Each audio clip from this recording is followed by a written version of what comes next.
12 dreams for the Red Queen under crown of stone. 8 voracious beasts born from 8 restless nights. 4 nails piercing the flesh of the sinner.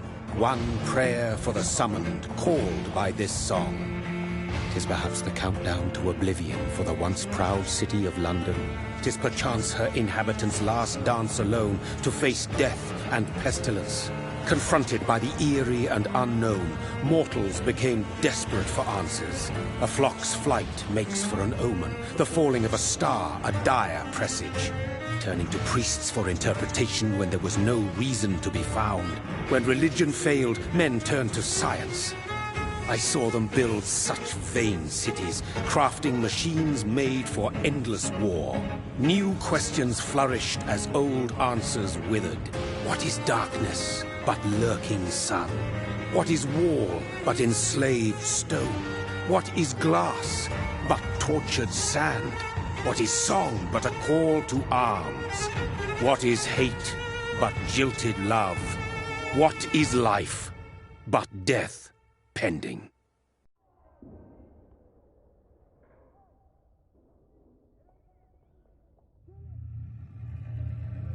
Death. Since the apple was plucked from the sacred tree, mortality was believed to be God's punishment. A righteous snare to keep mankind from ascending to the stars. They were all so wrong. Death is not a wicked thing, nor some holy retribution. A true punishment would be to never know its sweet kiss. Awaken from the harshness and be born once more.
Mary! Oh, no! Mary!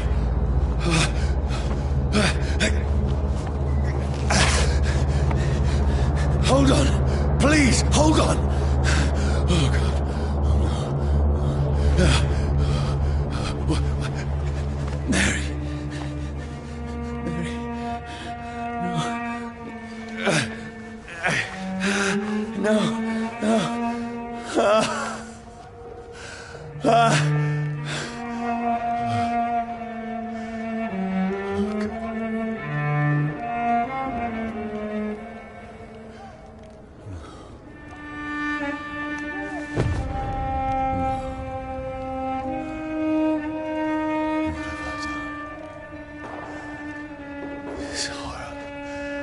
It's a nightmare.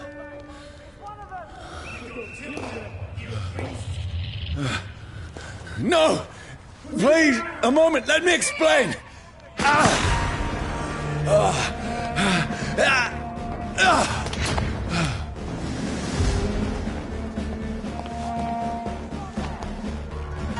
These patrols are after me. Look lively! It's on to us! No! No! Don't shoot! This is a nightmare. I need to get out of here.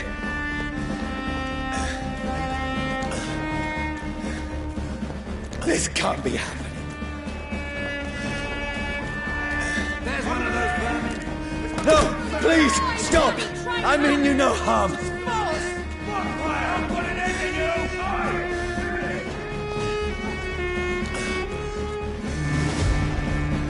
What's going on? Oh, Mary. What have I done?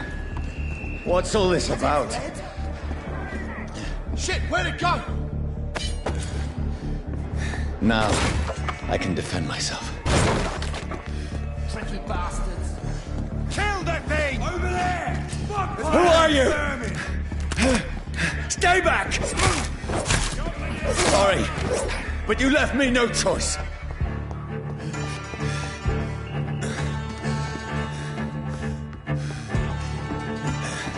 Who are you?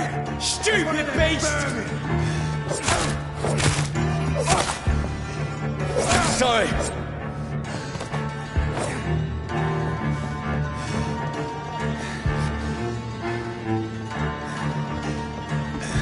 See them fancy clothes? No, This please, one's a stop! top!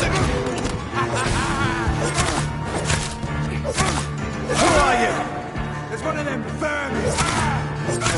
What do you want?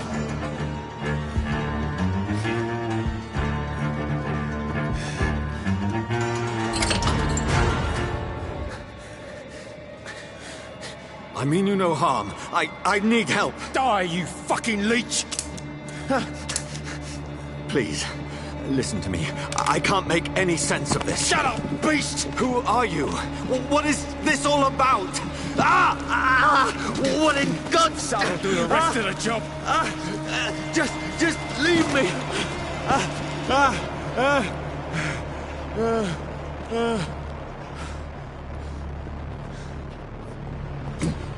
The sun. It feels like it's burning me to the bone. I need to find somewhere to hide. Let me go!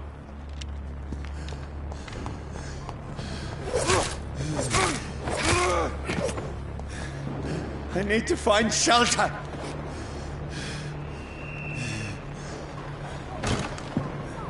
Is anybody there? What is this place?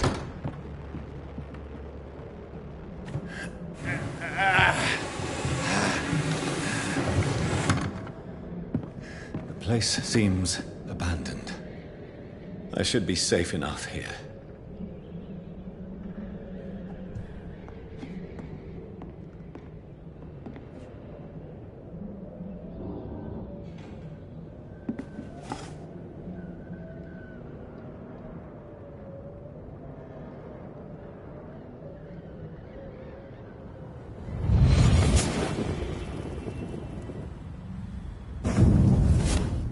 Brother, what have you done? Mary! Mary! Mary, I'm sorry.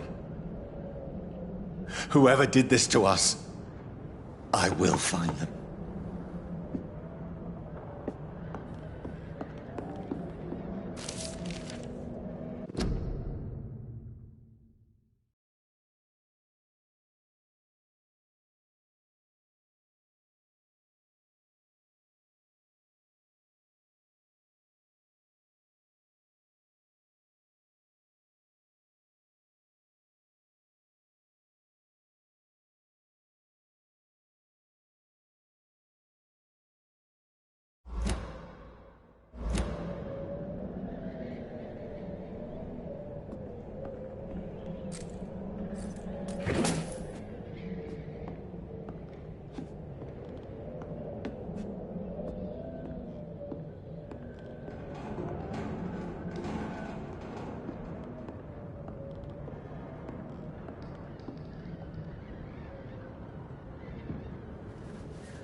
This one's dressed up fancy.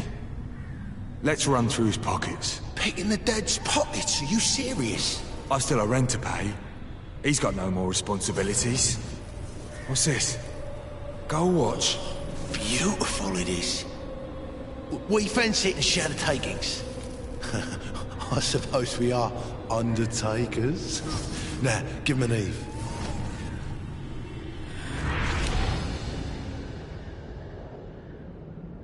That's impossible.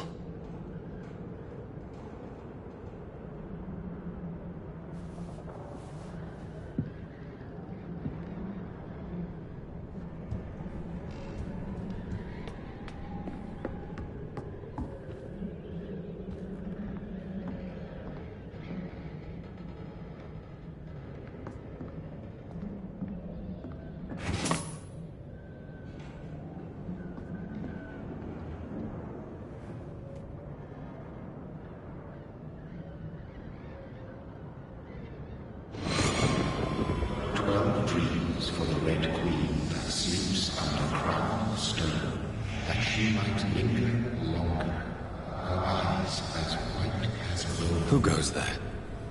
A prayer for the summoned by warring song. A child born from darkness must take scent of his power. Who's there? Are you referring to me?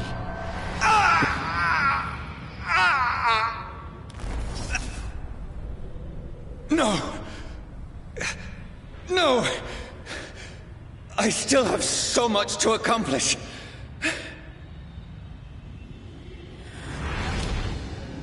I still have so much left that needs doing.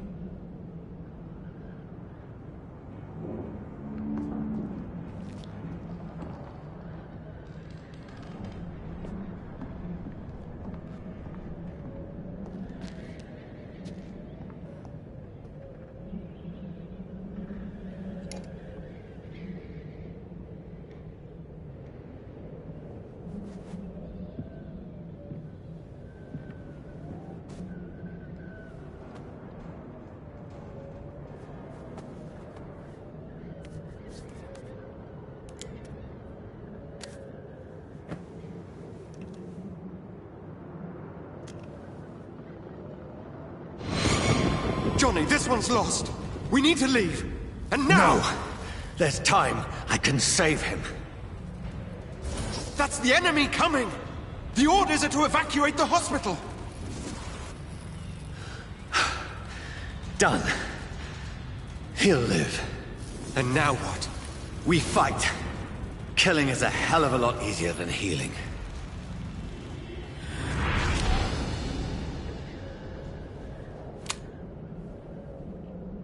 No, it never got easy.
This makes no sense.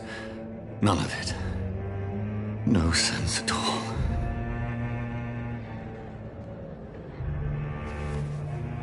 It's a nightmare. That's it.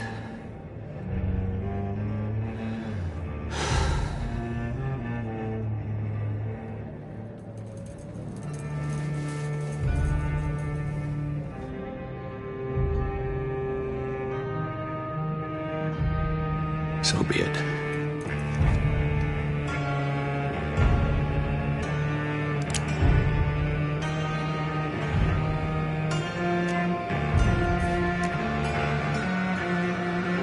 Rational thinking only.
This is absolute madness.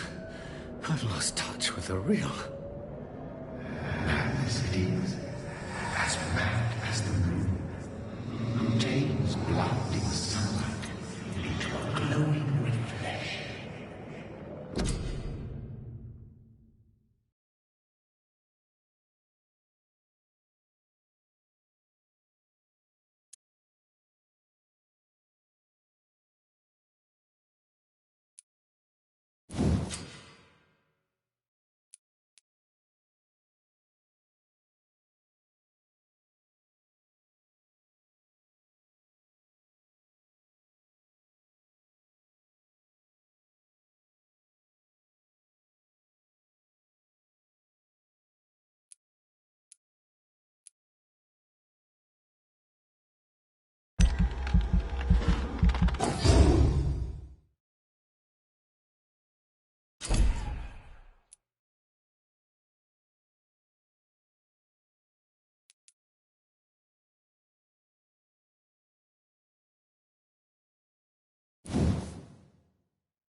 Voice in my head.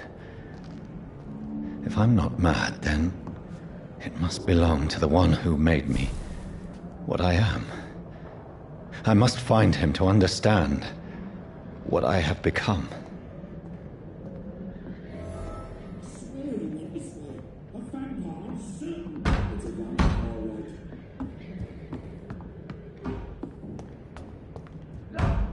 Where is it? It's closed. These people want me dead. I need to leave now.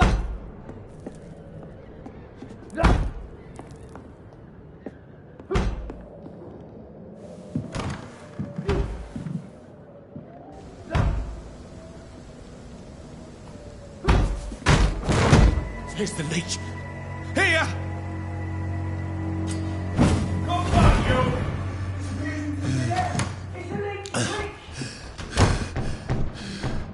My head's spinning.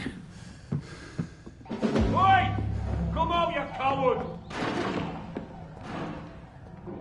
Clever fucking beasts!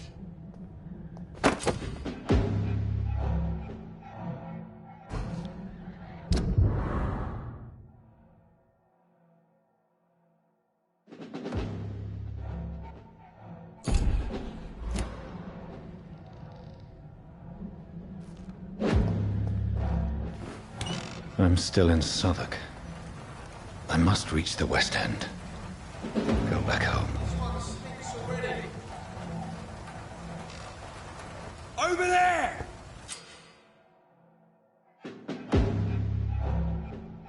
Die, vermin!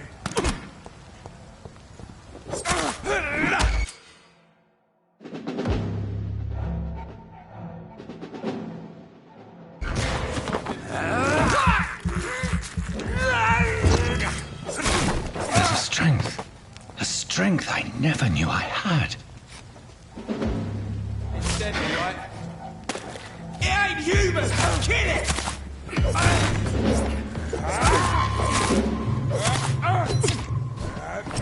This shouldn't be possible.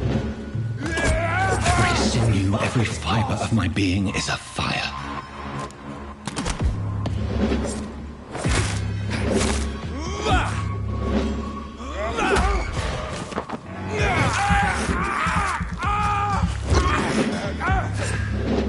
I feel like a child learning the limits of my body.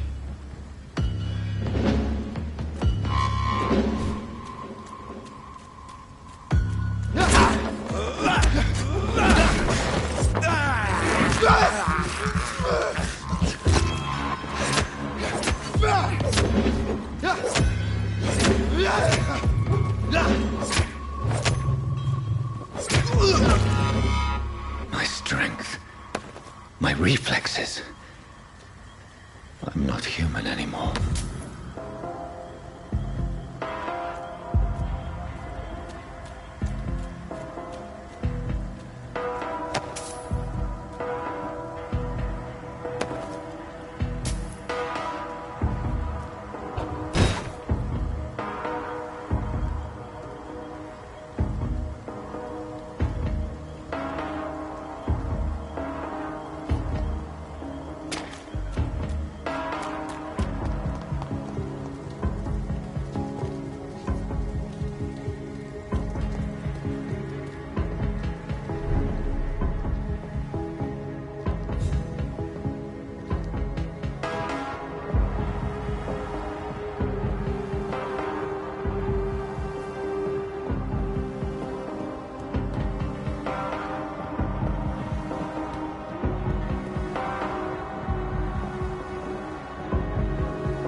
My poor sister.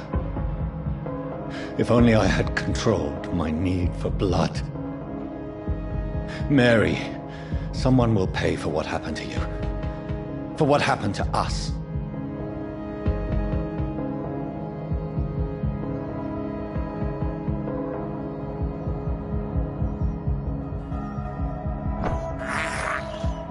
I have this thirst for blood.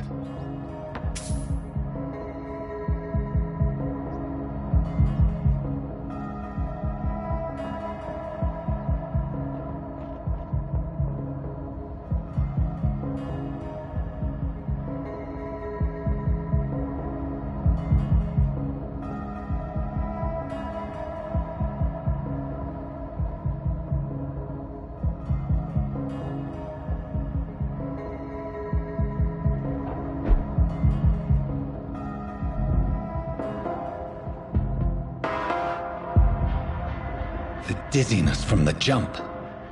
I can now control it.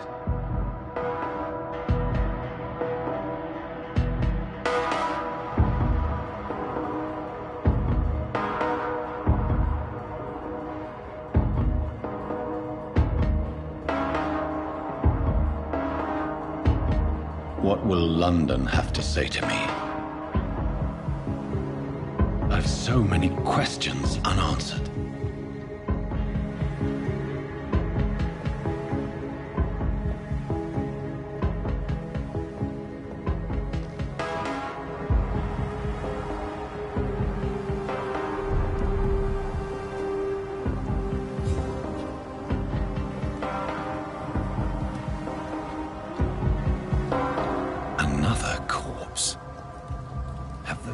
these streets of London become a mausoleum?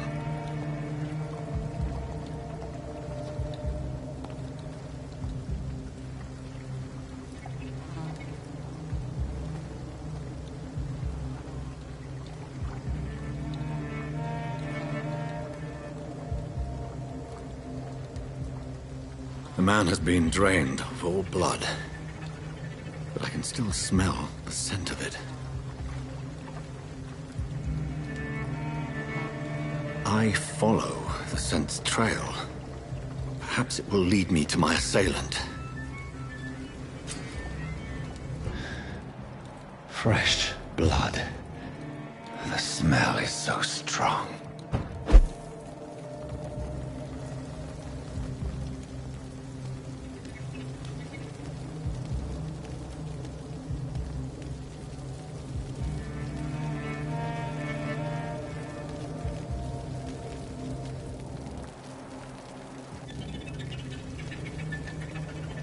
Where has everyone gone?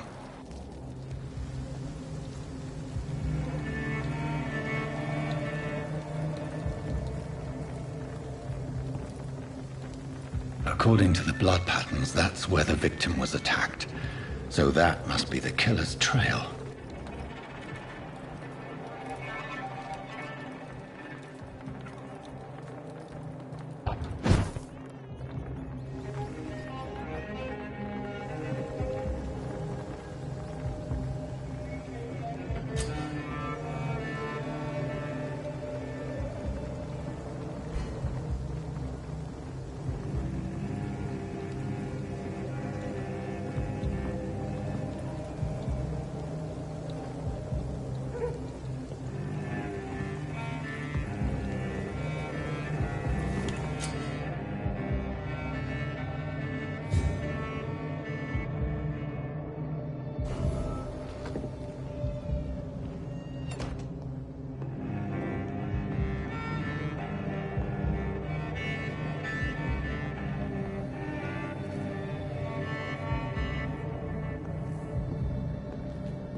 I live long enough to see them wet boot boys get what's coming to them. At last, a little life. It's a good thing you cannot see me now, Mum. Welcome, sir, to the Turquoise Turtle. Good evening, sir. I wondered if I could ask for your help. Wow, you look like you need a drink. Yes. I apologize for my outfit. It's been a long night. Been there, seen that. Don't worry, things can only get worse.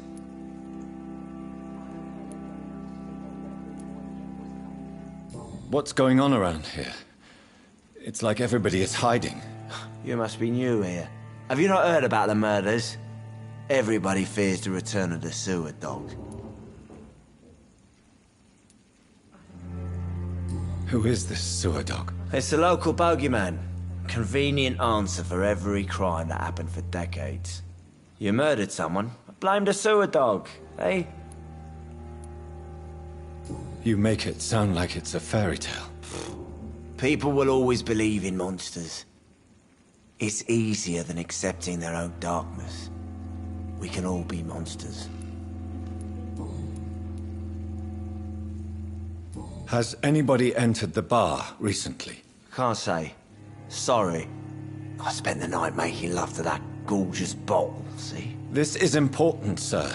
Are you sure no one has come in here in the last few hours? I don't know and I don't care. This is a free country. People still have the right to come and go, don't they? I'll leave you to your bottle, then.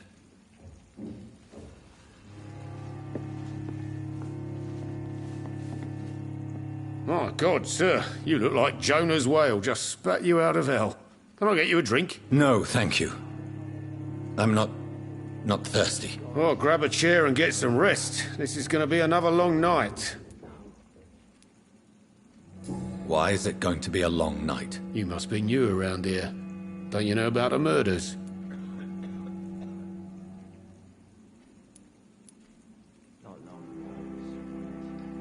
Tell me more about these murders. Every morning for the last few weeks, bodies have been found. And those poor sods didn't die of flu. Do the police have any leads on a suspect? Even before the outbreak, coppers never came round here. We're on our own. People die in these parts all the time, and no one cares.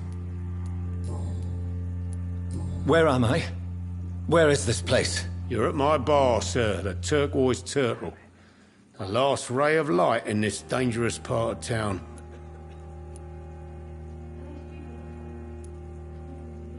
So you're open all night? Yep. Figured people might need a place to rest in these dark times. Aren't you scared? Scared of what? All the bad shit happens out on the foggy streets. And I never go outside. I'm looking for someone who might have passed through here recently. Wondered if you might help. It's been quiet tonight. The only other person I've seen went straight up to his room. Thought it was kind of rude, actually. You mean he's still here? Well, yeah. He paid for the entire week. How long has he been here? He rented the room a few days ago and didn't say when he'd leave. Who is this man? Well, like a gentleman, I guess. Well-dressed, quite polite. A professor or something fancy like that. Always writing, reading notes. I need to meet this man. I have questions. Just climb the stairs and knock on the first door. I heard him open his window, so I guess he's still awake. And, Yes? no funny business, you hear me? This is a respectable establishment. It's a good thing you cannot see me now, Mum.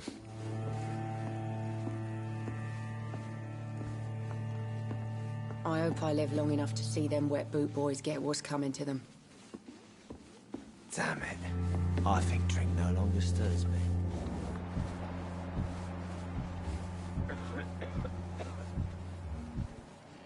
Poor Jack. He didn't deserve this.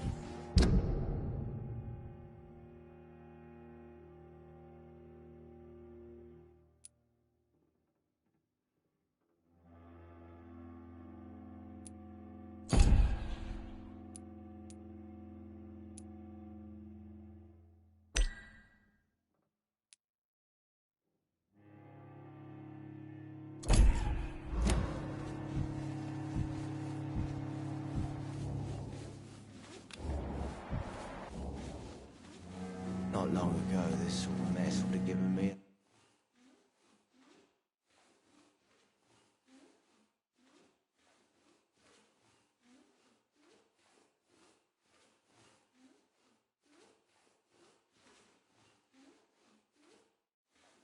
Hello, sir. Are you all right? Is there any way I can help you? I don't know. Maybe you could just talk to me. Maybe you prefer to speak with Tom, then. He's more agreeable talking to strangers. I just want to talk. I didn't mean to scare you. I'm not afraid, sir. It's just I've other customers to take care of. I only see one customer. Oh. Well, yeah, of course. I mean, I best check on them. What is this place? This is Tom's bar, a turquoise turtle. I'm the barmaid here, Sabrina, if you want to know.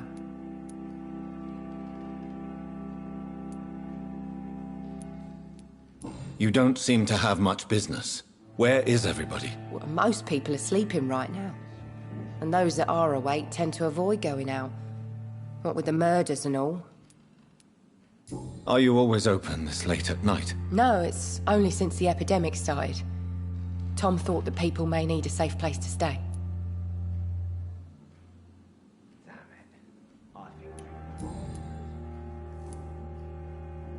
What's going on around here? Where is everyone? Too many dead, sir.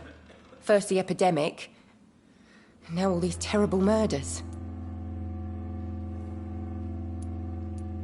What have you heard about the epidemic? There's a Spanish flu. Yeah, killed so many last summer. Thought we'd seen the last of it. Dozens dying every week. Are the authorities doing anything? Nothing. There are so many quarantine zones in London now. It's gotten really hard to travel across town. The murders. What can you say about them? Bodies found in the streets every morning. Drained of blood. It's just horrible. Some say the sewer dog is back. The sewer dog? What's that? No one knows. People have always disappeared around these parts. The ancients say it's the sewer dog coming out to feed. But now he's killing in the streets. I'll leave then. Thank you.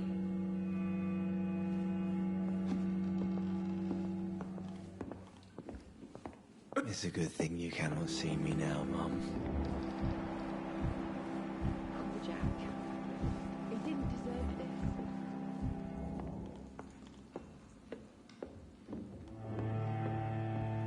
Damn it. I think drink no longer stirs me. This is no place for you. Prewen has several patrols roaming the area. They do not pursue me. But they're looking for vampires, and they're most efficient. They'll not relent until the killer has been identified. I have a common objective, but I require... I think someone is eavesdropping. Are you certain? You might as well come in, whoever you are. Slowly, vampire! Who are you? I mean you no harm. Saith the vampire. Present yourself! I need a word. With anyone.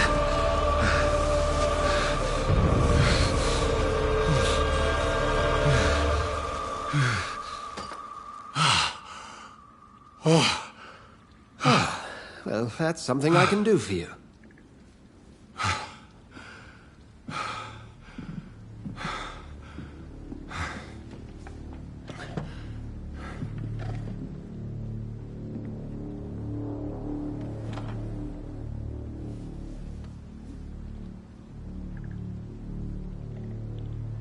And who...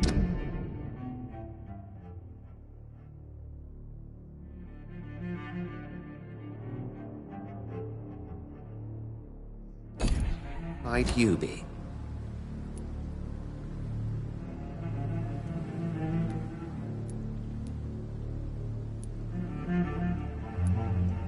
I'm not sure that I know anymore. Might I at least learn the reason of your presence? that's none of your concern. Sir, you have entered my room in the middle of the night, pale as a corpse and shaking like a tree. So please, indulge me.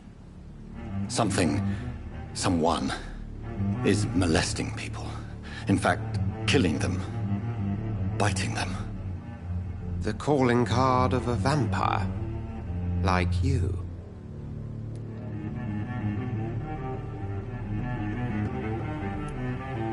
I've been hunted down in the streets and attacked. I'm a victim here, too. I believe you. Then if you are not a vampire, who or what are you? Dr. Edgar Swansea of the Brotherhood of St. Paul. I'm performing an independent investigation here in an attempt to understand precisely what is going on.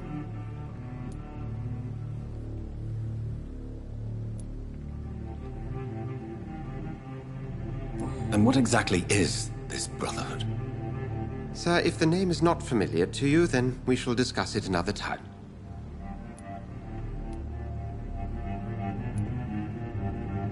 What have you uncovered concerning the murders? It started a few nights ago. Rumors of violent murders. The docks have always been, shall we say, somewhat unsavory. But this is different. How different? A vampire is at work here. Famished. Reckless. It must be brought to ground, and quickly. Then help me find the culprit. I may. If you'll first tell me why you opened this door. I followed a trail. The scent of blood from a recent victim. It led me here. You thought I was your aggressor. That explains a great deal. We're both chasing the same shadow. Perhaps. This is all new to me. I'm not even certain what I'm looking for. You should let me handle this affair. You've no idea what you're up against. No. I will find the monster. He is mine. How will you do any better than I? But then let me ask you this. What are your intentions if you find the killer?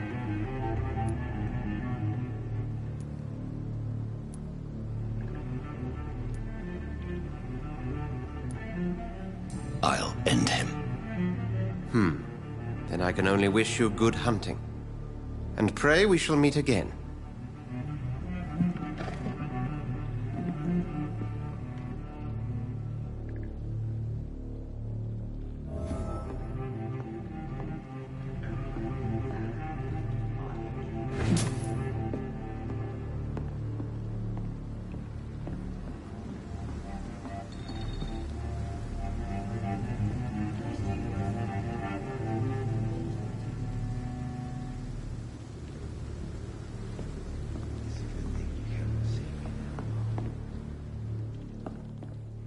If Swansea is not my attacker, it means somebody else came here tonight. Someone must know something. Oh, Jack. He didn't deserve this. There's gotta be something can be done to get out of this bullshit mess. No? Evening, sir. Can I help you? I have a few questions for you. Well, if you must. I spoke to Dr. Swansea. He's not the man I'm looking for. Now, I want the truth. The truth? What do you mean? I suspect that someone else was here tonight, and I don't think Tom wants to tell me about it. I'm just the barmaid here, okay? If Tom says you're the only visitor we had, then you're the only visitor we had. I can feel your fear, madam. Please, tell me what's going on. It's Will. William Bishop. He came in here earlier tonight and he... Well, I thought he was going to clock someone.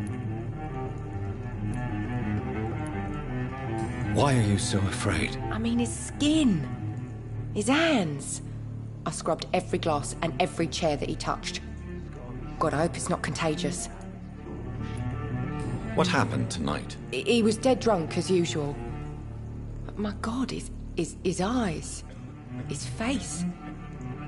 He must have caught something awful. He shouted and cried. It was terrible. Tell me about this William Bishop. Will was a sailor who worked at the cannon factory before he lost that job. A nice bloke, really. He's never been violent. Until tonight. Why keep it a secret? Why not tell me about it? Tom's nothing if not loyal. After Will lost his job, he offered him one ear. They used to be good mates. But recently, well... Will started to get very aggressive. I see. Thank you for your candor. I'll be sure to talk to Tom.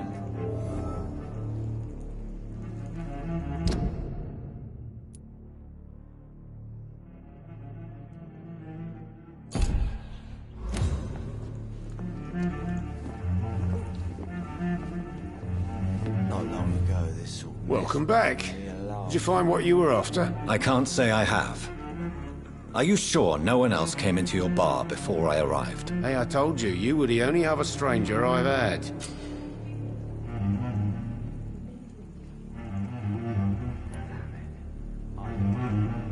Tom, talk to me about the visit from your old friend, William. Yes, Will came by tonight, but he's not my friend anymore. Who is he? William? Just an old sailor who loves his gin too much. He worked for years at the canning factory before it closed. How was he tonight? Was he different? Sicker than usual, perhaps.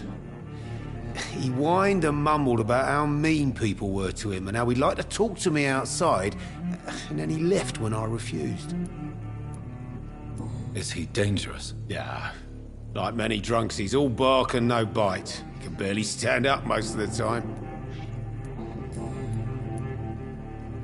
Why lie to me if he is not your friend? I didn't lie. I said you were my only unannounced customer, and that's the truth. I need to find him. It's a matter of urgency. Do you know where he is? You could try his boat. It's up by the North Pier. He sleeps there when he's too drunk to get home. Please describe him to me. What do you expect?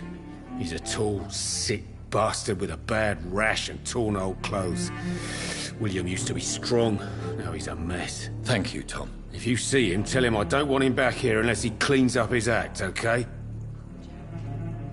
He didn't deserve this.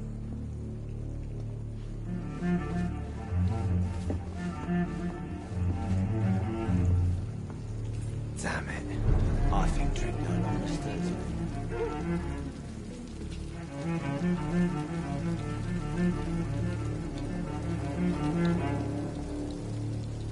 I will get to the bottom of this intrigue. What's been done to me, to this city.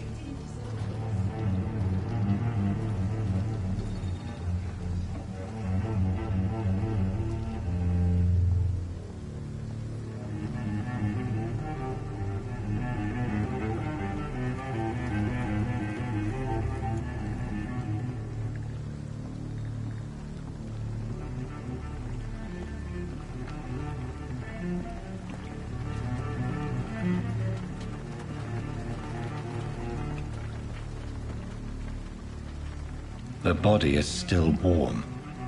This man has just been drained of blood.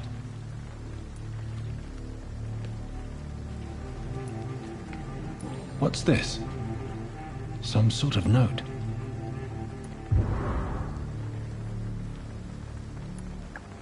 This man was armed. He tried to defend himself.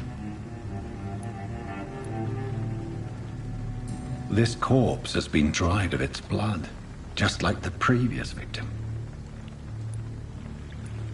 Blood and empty gin bottles. This bishop fellow is something of a heavy drinker. There are blood splats on the other side of the canal. I must reach that barge.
These men, they're a company of professional vampire hunters.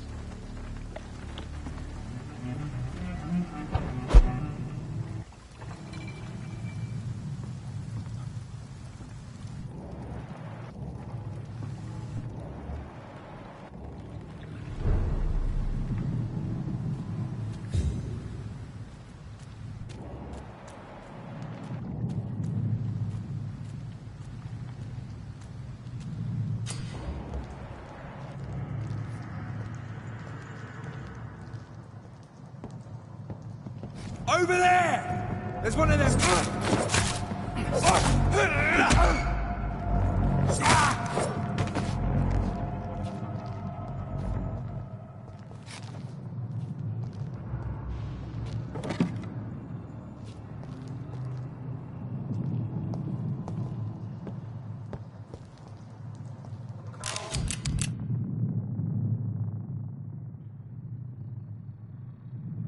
Ammunition crate. Good. I may need a lot of bullets. I feel like I'm back on the front line again. To be wrong about anything. Right.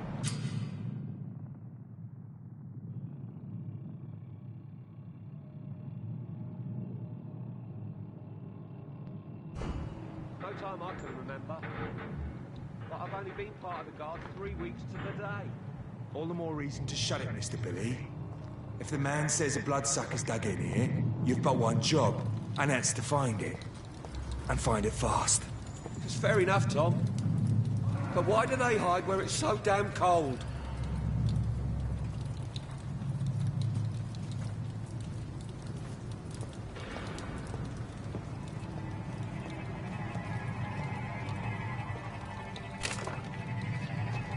Turn around, sir. I'd head back if I were you, stupid bitch!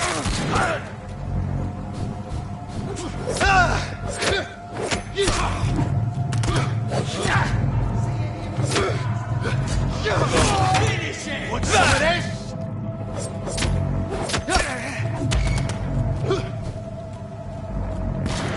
Die, leech! You leech!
We won't see any of these bastards back here again.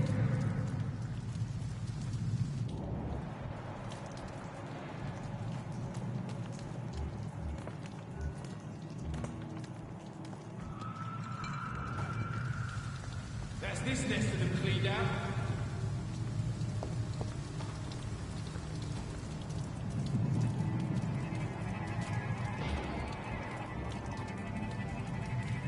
Please, sir. Can't let you through.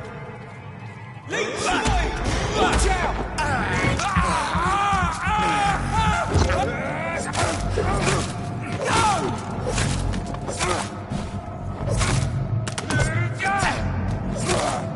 Murdering bastard!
Over there!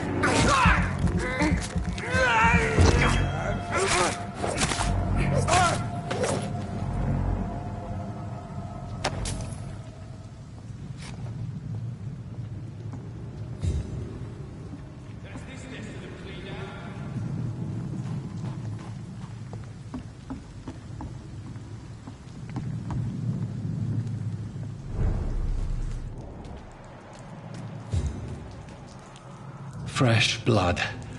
The whole building reeks of it. The scent is so strong it makes me dizzy.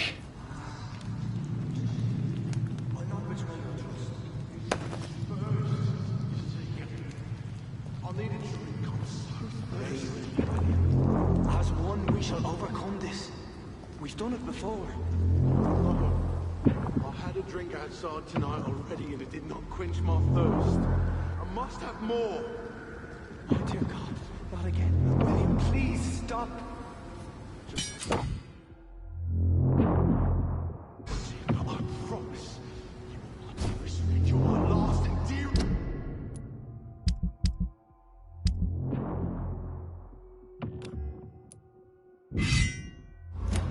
Dearest friend.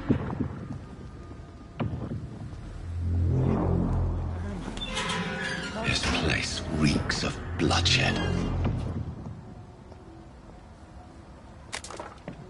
Will, please. This creature is bedeviled. I must put it down.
William was an honorable man.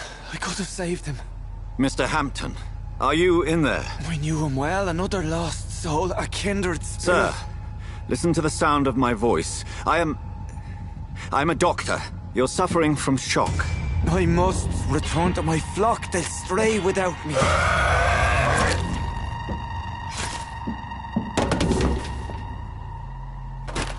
Remember, certain skulls are every bit as resistant as we are. Who are you?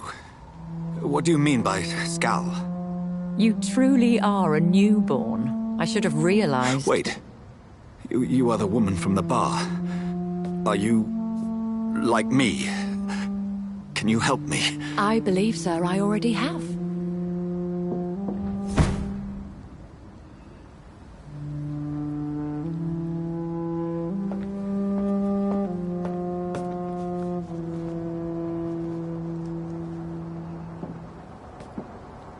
By George and the Saints, you've solved the mystery of these terrible murders.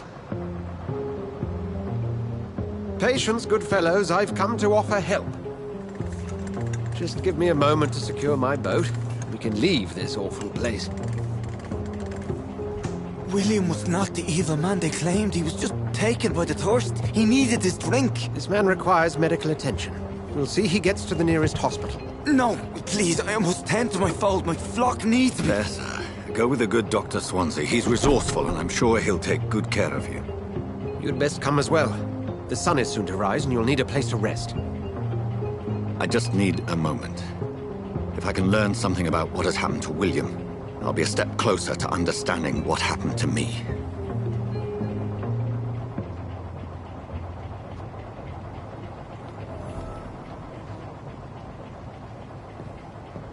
This poor creature can't be my maker. Could it be some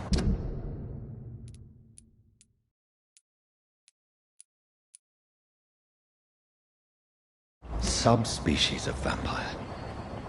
I must find a place to analyze the blood.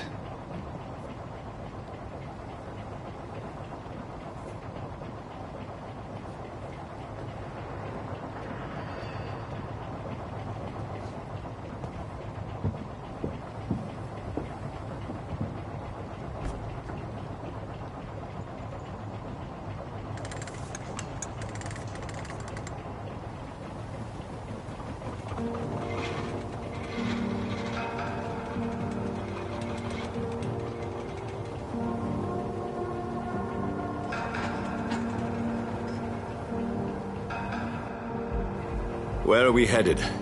We're on our way to the Pembroke Hospital. It's just across the canal. They'll have a bed for poor Mr. Hampton. William was... What manner of creature was he? Predator, prey, villain, and victim. Who can say? The important thing is that he's been stopped. Duly noted. And the woman? What... Who is she? What woman? Oh, don't play me for a fool. You used me to locate that skull. You must know who she is. And I thought you a gentleman. You shouldn't talk about a lady behind her back, but I will tell you she values her privacy.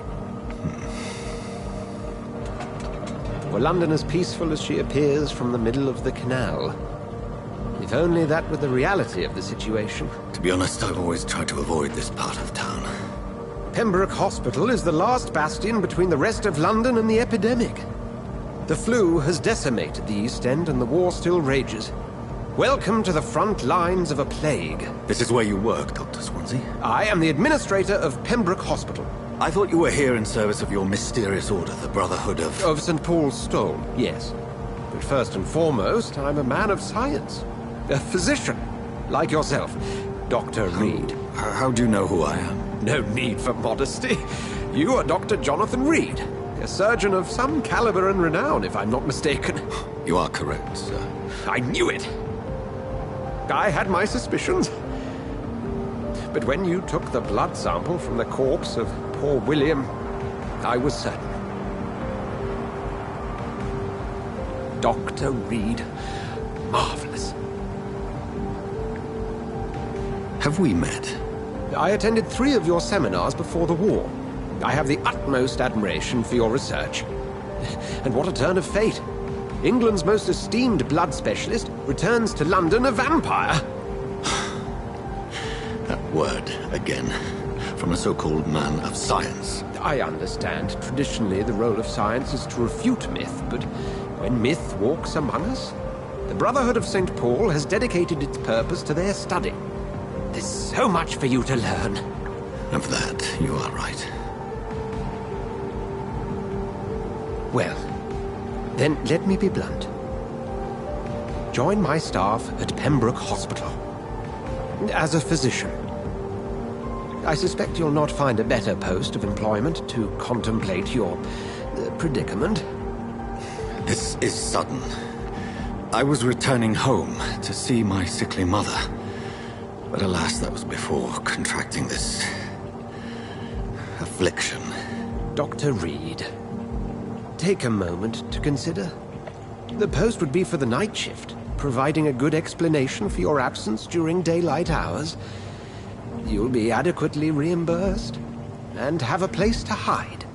I even had the forethought to bring some clean clothes. So, what do you say? It seems I have little choice, but yours is a generous offer, so I thank you. Brilliant! Oh, Jonathan, this is one for the book, and the beginning of a beautiful friendship.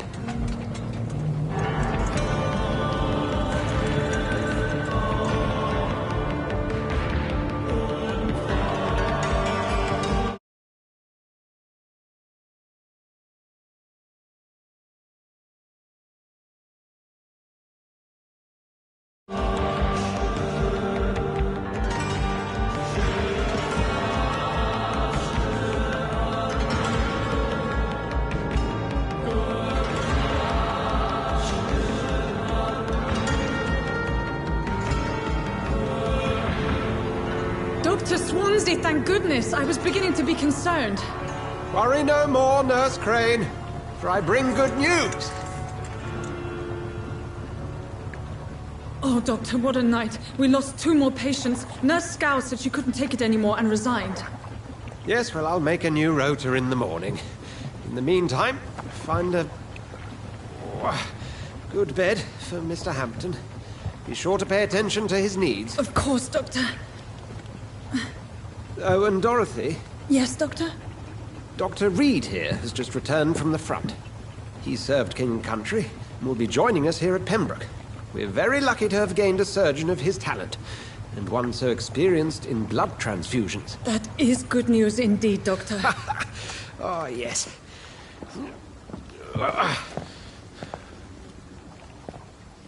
Here at Pembroke, it's not what we have, but what we haven't. It's only thanks to Nurse Crane and the staff that our ship doesn't sink. If you have any questions, just ask her. Duly noted. Thank you. Your assistance is required, Dr. Swansea, immediately. Welcome aboard, Jonathan. We'll catch up after my rounds. Coming, Nurse Crane. I'm coming.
Come on, you bastard!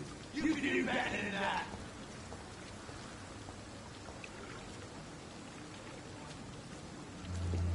Nah, it's my turn!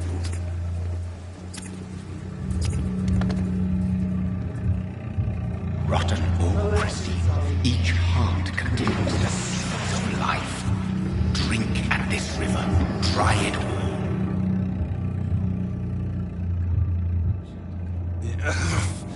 Oh, come on, you bastard! I won't bite. Sir, please. You've lost too much blood. Calm yourself. You think I didn't notice? Stop your staring and get me to an hospital, you arse!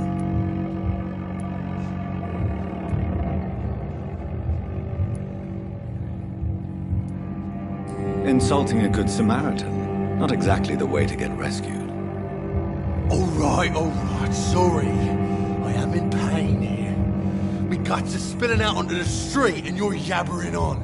Yes. That's a very nasty wound you've got there. Take my word, I am a doctor. Dr. Jonathan Reed. Name's Clay Cox. I'd appreciate you helping me to a better place, Doc. Follow me, Mr. Cox. Let me assist you to that better place.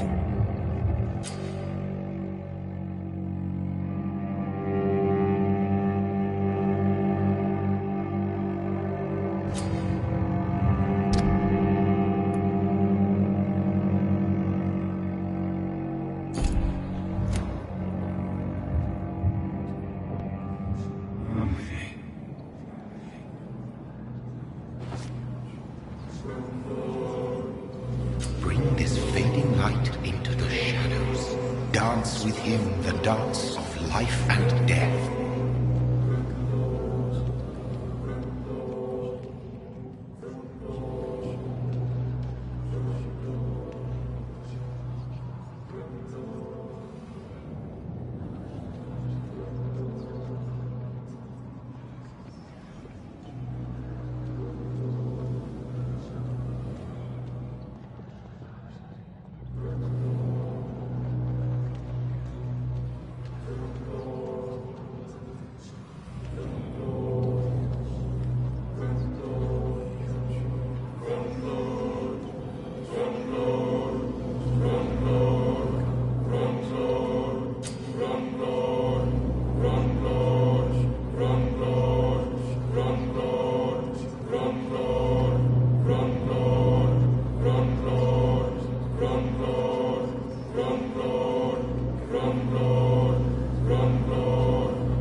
No more.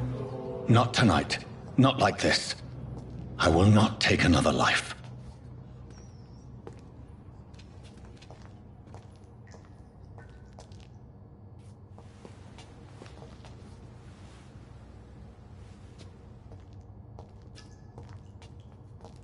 What? What happened? Did I black out? Whoa, I feel giddy. Did I black out?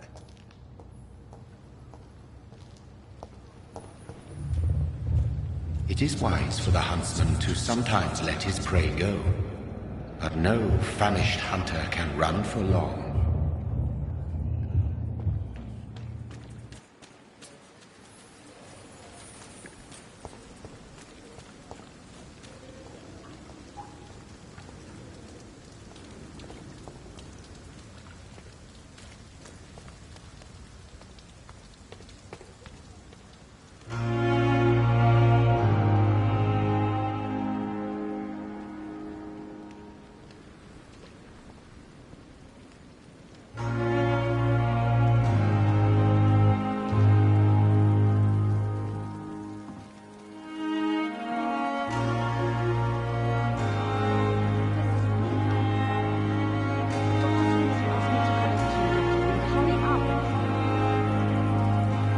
Where have you been?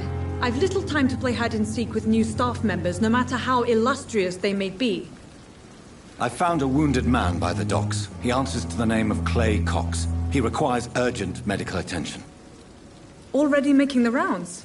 That's the Pembroke spirit. I'll ask our porter, Milton, to bring him back immediately. Thank you, nurse. What can I do for you? Dr. Swansea insisted we provide you a quiet office. You'll find it on the second floor with your name on the door. Thank you. Nurse Crane, isn't it? Yes, Dorothy Crane. Welcome to Pembroke Hospital, Dr. Reed. Your office has been prepared. I would like to ask a few questions first.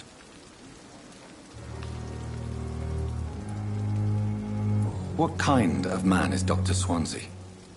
Well, you accepted the job from him. I thought you would have known about your employer.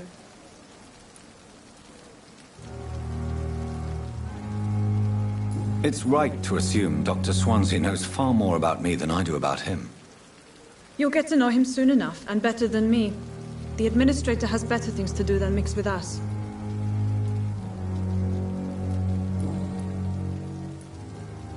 And Mr. Hampton, the patient we brought in, how does he fare? I gave him a sedative to help him sleep. Poor thing was in quite a state of shock.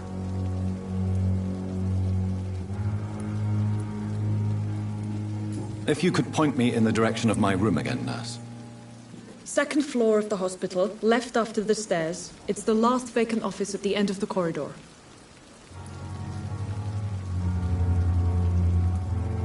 Thank you, Nurse Crane.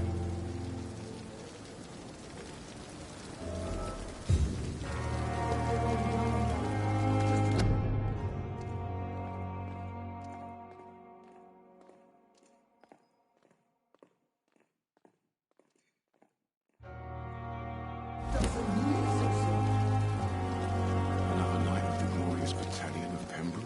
Pembroke is still standing after this epidemic. Good evening, sir. I'm Dr. Jonathan Reed. I'm new here. I've already heard about you, Dr. Reed. I'm Milton Hooks, the ambulance driver for this shithole of a hospital. That's quite a blunt introduction, Mr. Hooks. You can call me Milton. I like to speak my mind, Dr. Reed. Perk of the job.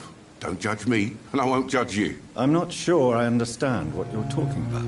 Well, I'm no doctor, but I'm pretty sure a gun can't be used as a surgical instrument. You have a keen eye. I learned to shoot during the war, and have carried one ever since. Old habits die hard. No need to explain, Dr. Reed. And if you ever need a better gun, remember, I may have something for you.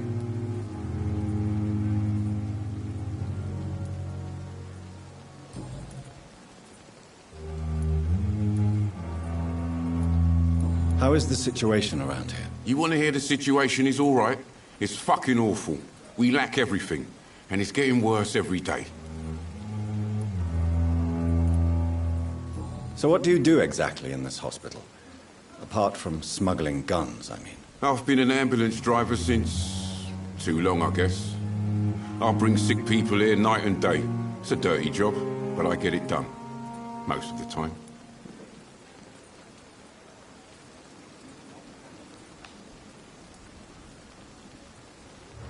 It sounds like things have been a bit rough recently. What's happened? Yesterday I got attacked by the patient I was bringing here. I escaped through the hospital's garden, but I lost my wallet when I was running. You left an infected patient outside the hospital? That's incredibly dangerous. Go there yourself if you want, but be careful, Doctor. I'd rather not bring your dead body back. Since you're on the front line, how is the sanitary situation in this vicinity? It's a complete disaster. It's even getting dangerous to enter some streets or buildings. Even the locals attack you.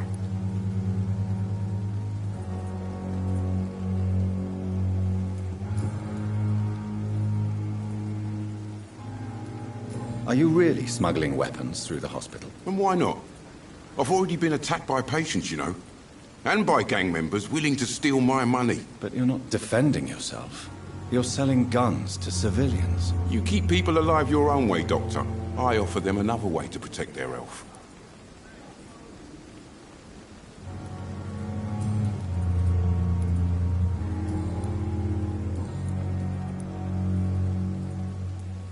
Goodbye, Milton.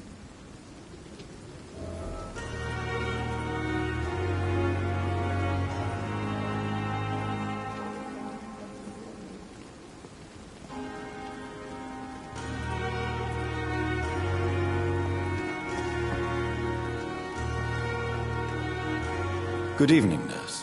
I'm Dr. Jonathan Reed, the new surgeon here at the Pembroke. Dr. Swansea has already told us about you, sir. I'm Nurse Gwyneth Brannigan. Welcome to the Pembroke Hospital. Did he really? It's a good thing I wasn't hoping to keep a low profile. All members of staff have already read about your new blood transfusion technique. Dr. Swansea made sure of that. I see. Well, I'm a little surprised. But I suppose I'll just have to deal with this unexpected notoriety. You must know, blood transfusions are Dr. Swansea's primary subject of research. He is convinced it is the future.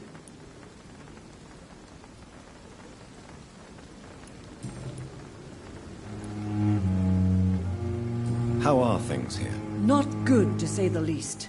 We're struggling against an invisible enemy, more lethal than any bullet from a gun. It's hard, Doctor. An invisible enemy? Quite a poetic term for a disease, especially from a nurse. Sorry, Doctor. These last few weeks have been exhausting. We could all do with a good night's sleep.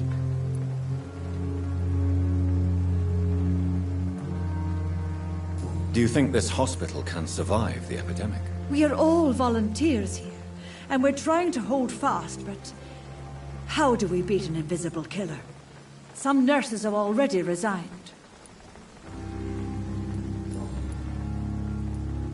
I'm not familiar with all the staff yet. Perhaps you could help me. Brilliant professionals, most of them. Dr. Swansea has a gift for recruiting talent. Most of them? Is there a problem I should know about, nurse? It would be inappropriate for me to speak ill of a colleague.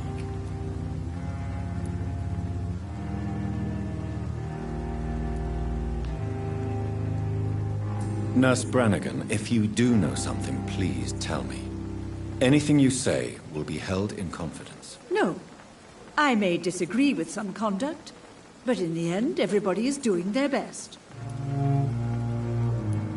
Is there anyone that stands out? Well, I have never met someone as dedicated as Dr. Tippett's. He should be a standard for us all here. If only he were younger. Why should his age be a problem? I guess it's fair to say he's always pushing himself to the limits. He just doesn't know when to stop and get some rest.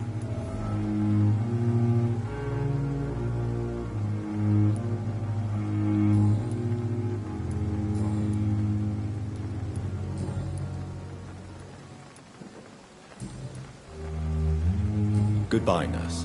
Call me if you need assistance.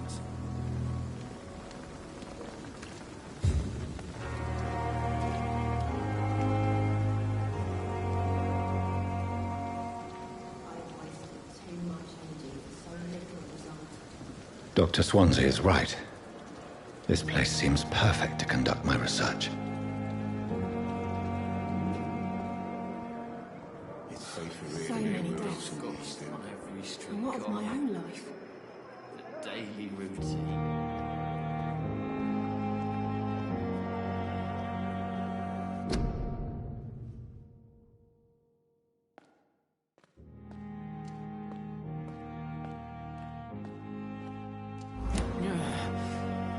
Damn. The pain. It's there again. We have some of the most brilliant minds in London at Pembroke. Good evening, nurse. Good evening, Doctor. I don't think we've been introduced yet. My name is Pippa Hawkins. And I'm Dr. Jonathan Reed. Dr. Swansea has recently offered me a position in this hospital. Well, it's a euphemism that your help will be appreciated, Doctor.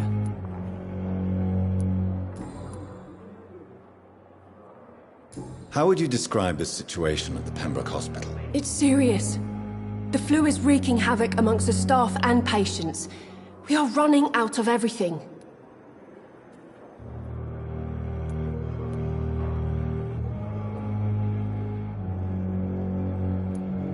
You must get a hold of yourself, nurse. Sorry, I'm exhausted. No one has any idea when this epidemic will be over. Nurse Hawkins, the Spanish flu won't last forever. Even the Black Plague didn't kill everyone. I wish I could believe you. But what if this epidemic was worse? What if in the end, nobody was spared?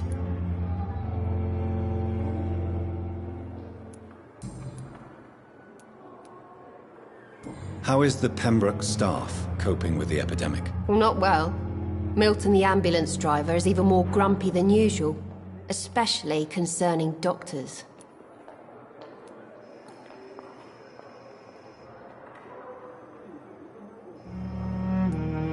Why does Milton dislike doctors? I don't know. Just ask him. But be warned, Milton is not the chatty type. Why is Milton grumpy on a daily basis? Is it just an act? Milton's not the kind of man who's bothered about a bad reputation, whether he deserved it or not.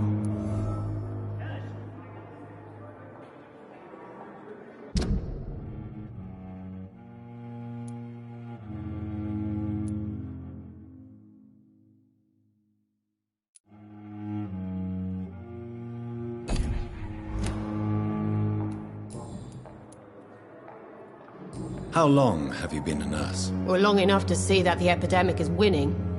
And no matter how qualified you are, don't tell me you'll change that.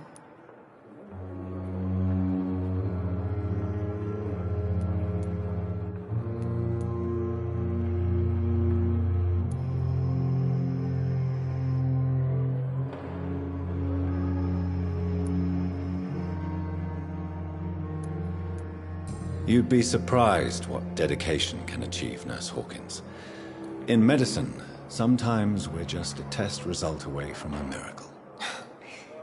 Sorry, Doctor. I don't want to sound bitter, but I'm just too tired to give a pep talk like Nurse Brannigan.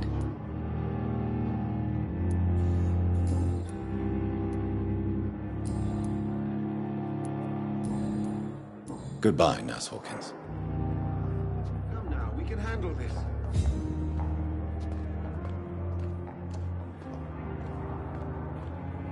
Good evening, Doctor. I believe we're going to be working together. Dr. Reed. Dr. Swansea informed us of your arrival, but I could not dare to believe we'd have such good fortune. Such an honor, sir. Thank you. And you are? I am Thoreau Strickland, Dr. Thoreau Strickland. I'm a great admirer of your work, Dr. Reed.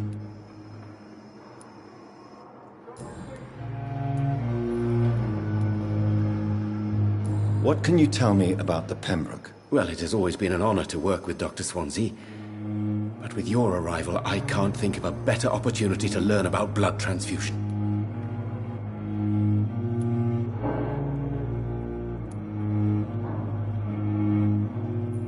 Do you need help with anything in particular? Well, yes, maybe. I'm waiting for a batch of products I ordered for my personal research, yet my supplier seems to have vanished. Do you want me to play the errand boy for you? Oh no, Dr. Reed. But if you went personally to his shop, what with your reputation and all, he wouldn't dare to refuse the products I need. I see. Well, give me the address, for I may pass by if I have time. You seem quite optimistic. It's a rare and precious attitude in these difficult times. I'm convinced that this epidemic is a test of endurance and dedication for us men of science. Questions remain about our capacity to resolve the situation. True. Last summer, during the first wave of the epidemic, I used to joke with Milton about the extra work. We're not smiling now. Please, could you tell me something about yourself? I'm a great admirer of your work concerning blood transfusion, Dr. Reed. I run my own experiments. I'm convinced it's the future.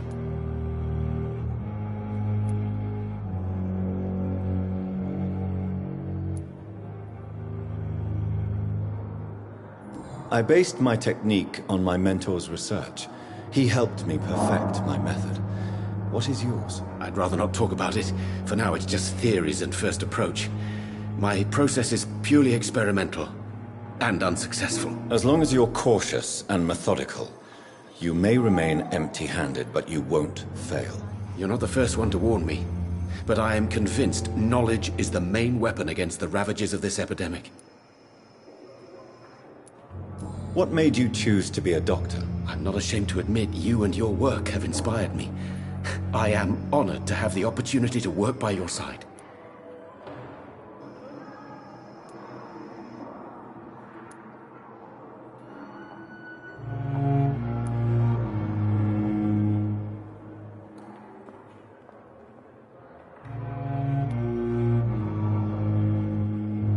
It's always a pleasure to share scientific and medical knowledge with someone eager to learn. I'll be glad to help you if I can. This epidemic may be the century's most terrible disaster, but I'm convinced that we, as doctors, are the only ones able to defeat it.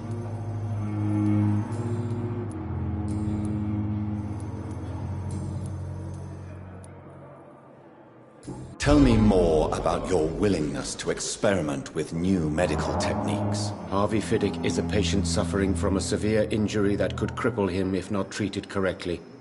I'm convinced your blood transfusion technique could help him. What is it you really want? To save him, or to prove your point? Fair question. I want nothing but to save my patient, Dr. Reed. Especially since I know Mr. Fiddick's story.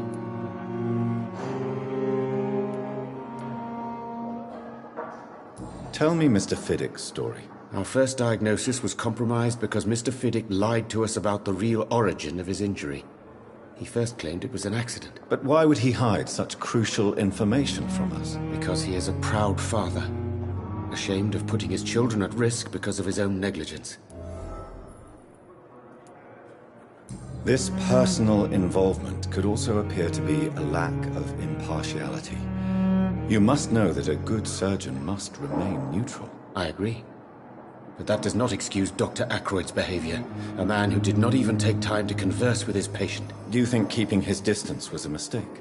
All I know is that I'm taking care of human beings with desires, hopes, and fears. Not some biological machine comprised of blood, bones, and flesh.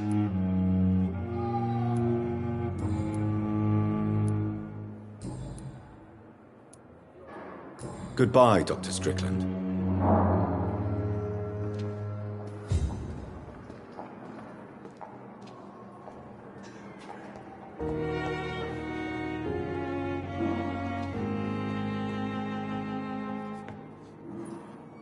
Good evening, sir. I'm Dr. Reed. I believe we're going to be colleagues. Reed? Yes, I've been informed about your arrival. I'm Waverly Ackroyd. Welcome aboard, I suppose. Does my arrival inconvenience you in some way, Dr. Ackroyd? Let us just say that I don't particularly share Dr. Swans's enthusiasm for hiring you. What we need here are reliable professionals, not overrated dabblers.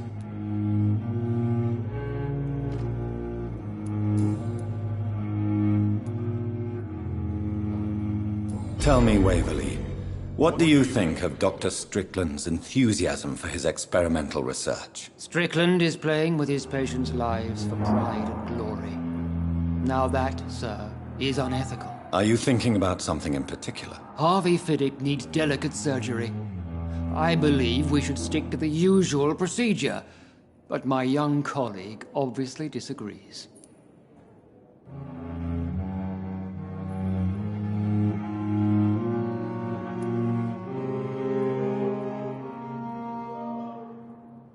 Why do you wish to lead this surgery? I strongly believe that Mr. Fiddick should not be butchered to test an unproven procedure.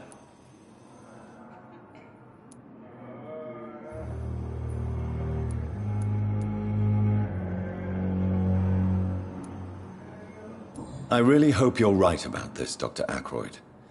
I'm trusting your judgment on this. I'm not the kind of man who runs away from his responsibilities, Dr. Reed. There is no need for you to be looking over my shoulder.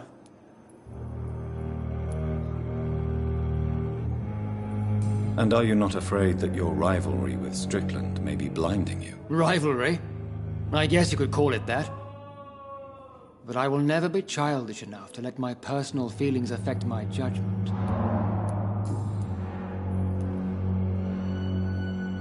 Since your tenure in this hospital is longer than mine, perhaps you can tell me more about this place. Let's just say I'm tired of the carelessness around me. I have always respected the skills of Dr. Swansea, but over time his enthusiasm has become displaced. Carelessness? Exactly what are you talking about? We're here to save lives. The people who trust us are not volunteering for experimentation. They're here to be healed. I don't intend to run any radical experiments, Doctor. Even if I, as any good practitioner should, express an interest in pushing the boundaries of medical research. Modern medical methods were created through audacity and ego. But there are rules in our line of work, and they're here to protect our patients. If you have a problem with me, Dr. Ackroyd, please feel free to tell me. Dr. Swansea has imposed your presence on this hospital without asking anyone's advice. The benefit of his position. But I don't agree with it. I know we've never met before, but I believe this hospital could use all the help it can get. You will agree with that, I'm sure. Oh, but I have heard about you, Dr. Reed. Of course, you can't say the same about me, since I have not wasted my time courting the press.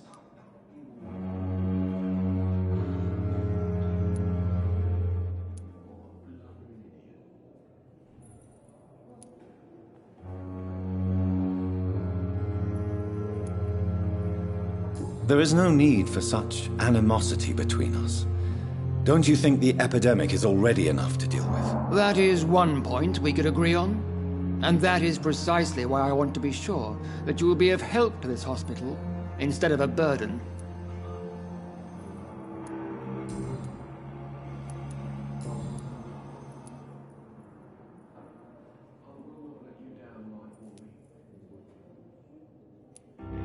I don't know what you've heard about me, but I have already proved my value as a practitioner. I don't question your skills, Dr. Reed, but your motive. Is it money? Fame? Or are you truly dedicated? And what exactly is that supposed to mean? I served in the war just like you. But unlike you, I did not use the wounded to play the modern sorcerer. Be careful what you insinuate, Dr. Ackroyd. I only want you to admit you used those men to improve your theories.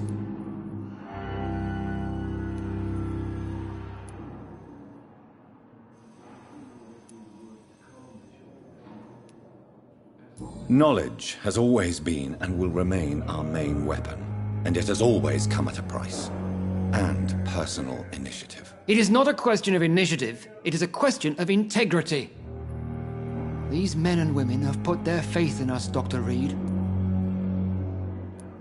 It seems you have bad memories of your military service. I refuse to see this industrial slaughter as scientific progress. War only reveals the worst in men. We can at least agree on something, Dr. Ackroyd.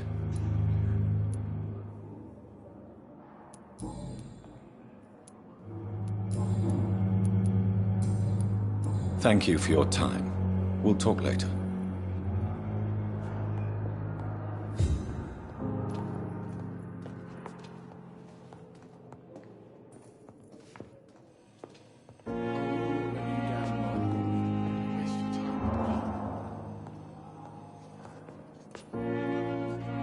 What can I do for you, Doctor? Thank you, Nurse Crane.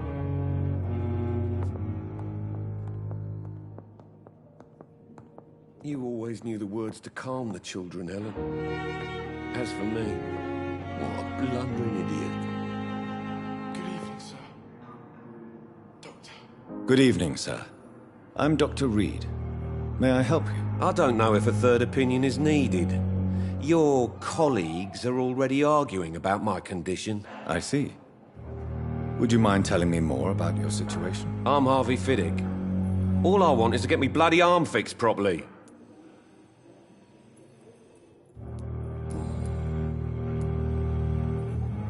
Tell me about your injury, Harvey.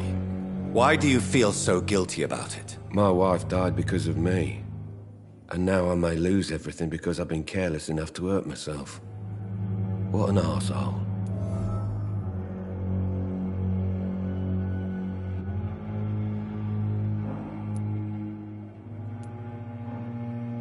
You can't hold yourself responsible for your injury, Mr. Fiddick. Unless you tried to hurt yourself. Of course I didn't hurt myself. But I can't work until my arm is fixed. My children need to eat, Doctor. How could your job be responsible for your wife's death? I was working a double. She went out to bring me a hot meal and got caught in a German bomb raid.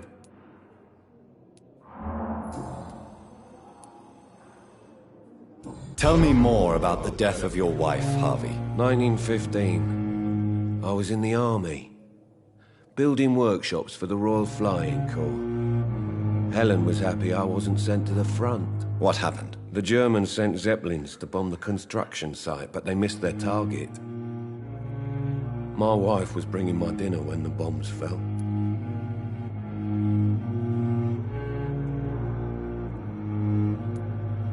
How are your children after losing their mother? They were smaller then. The only good thing about this is my Helen didn't bring them with her that night. I'm sorry for your loss. So many died during the bombings. I served in France and witnessed the carnage there. I would like to say that she didn't suffer. Truth is, I have no idea. I just know that I'm all that me kids have. Poor little bleeders.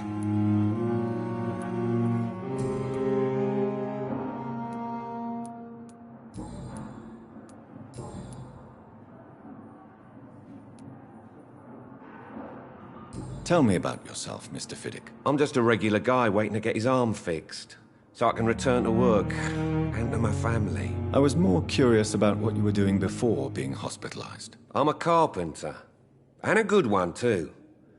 But that means I need both arms to feed my family, Dr. Reed. Tell me about the doctors who are arguing about your case. Strickland and Aykroyd. They both want the best for me, but there's a lot of pride there. Doctors are no different from carpenters, it seems. What do you mean? I often had professional arguments with rivals on a building site. Difference is I disagreed about wooden nails, not flesh and bones. Are you satisfied with your treatment here? Well, it's clear that I've chosen a bad time to be injured. Forgive my bluntness, but you seem overwhelmed by cases of the flu. I won't lie to you about it. I'm afraid we are. Are you sure you don't want to operate yourself, Dr. Reed? I have the feeling you're very capable. And your colleagues seem to think so too. In other circumstances, you would be right. But for now, I don't think I can take on the responsibility. My apologies.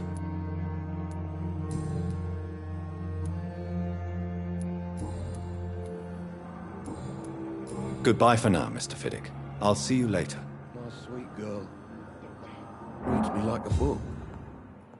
I never could keep anything from her.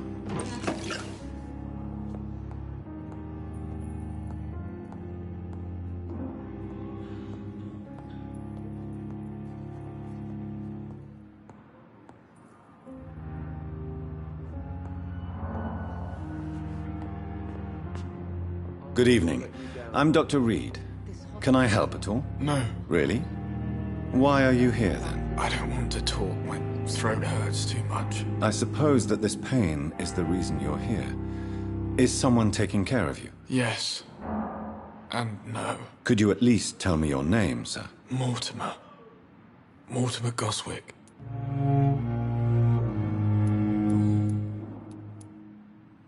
Tell me about yourself, Mr. Goswick. I don't want to talk, Doctor. But in the circumstances, I'm willing to give you the benefit of the How painful is your throat, Mr. Goswick? So painful I'd rather not talk at all, Doctor.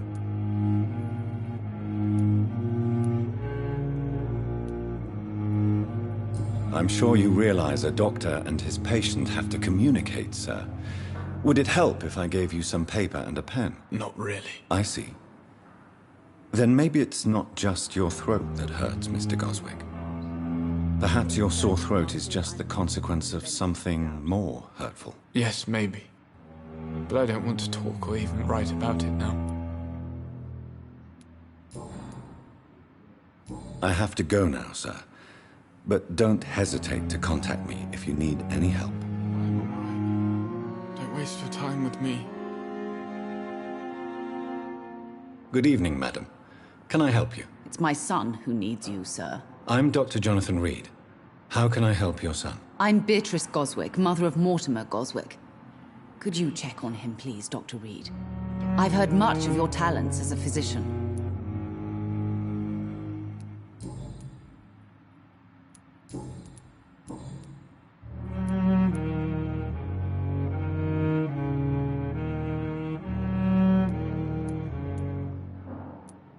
What do you think of your reception here? Any complaints? I have had the uttermost reservations about this hospital since we arrived. But we had no other choice, considering the state of emergency. Is there something in particular that's bothering you? Some of the staff were not especially welcoming. I suspect they're not accustomed to dealing with patients of such social standing.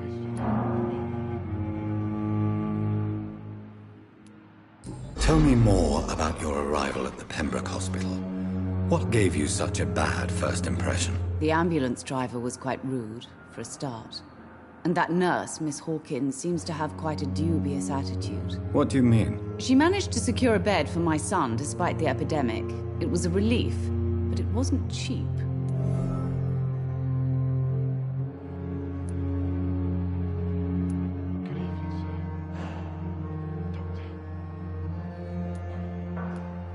She charged you for a bed? Yes, and I paid without question, considering the urgency of the situation.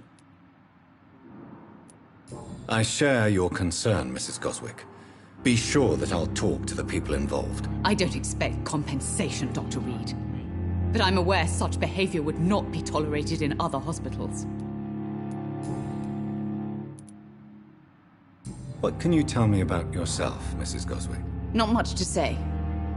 Just take care of my Mortimer and I'll cover all the expenses. That's all that matters.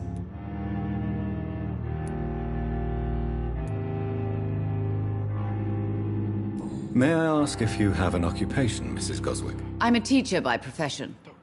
I teach young women who are more ambitious about their futures than their families. Are you really that rich? Most of the patients here are of a more humble origin, if I may say so. Yes, thanks to my husband. May he rest in peace. I can cover any needed medical expenses.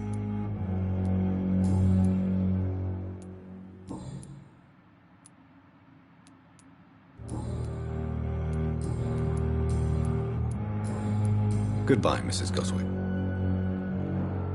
Down, my boy. I'm all right. Don't waste your time with me. Good evening, Mr. Goswick. How are you? I'm okay.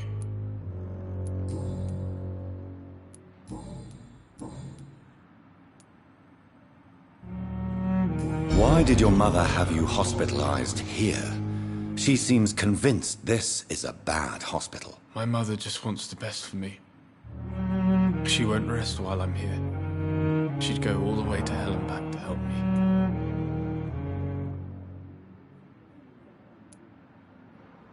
Is your mother bothering you? As your doctor, I can ask her to leave you alone if you would prefer. That's tempting, Doctor. But you have no idea what my mother is capable of. She would tie herself to my bed if you asked her to leave. Pembroke Hospital may look unorthodox, but rest assured you're in good hands here. It's not me you have to convince, Dr. Reed. It's my mother.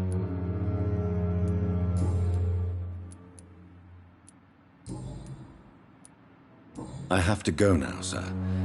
But don't hesitate to contact me if you need any help. Good evening, sir. You down, my doctor.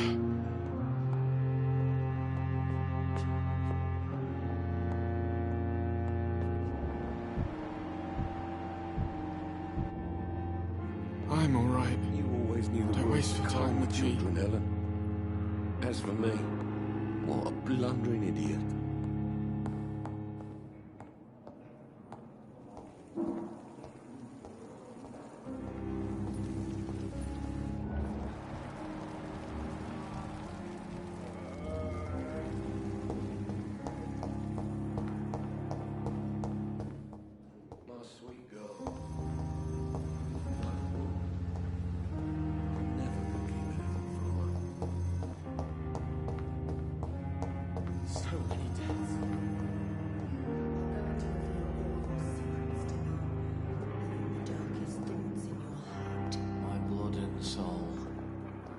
They belong to you now. The life running in your veins.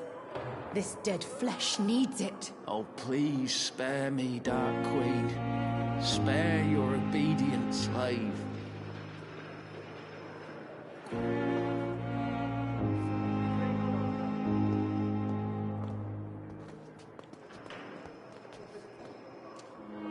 Good evening, miss. I'm Dr. Reed, the new surgeon at the Pembroke Hospital. And who are you? Your name has no meaning to me, mortal. You're nothing but dust blown by the winds of eternity. I beg your pardon? What are you begging for, mortal? My clemency? Well, tonight maybe I'm inclined to mercy. You'll never forget the night you met Thelma Howcroft. You keep calling me mortal. Why is that? And if I'm mortal, what are you? Well, Dr. Reed, if you must know, I'm a vampire.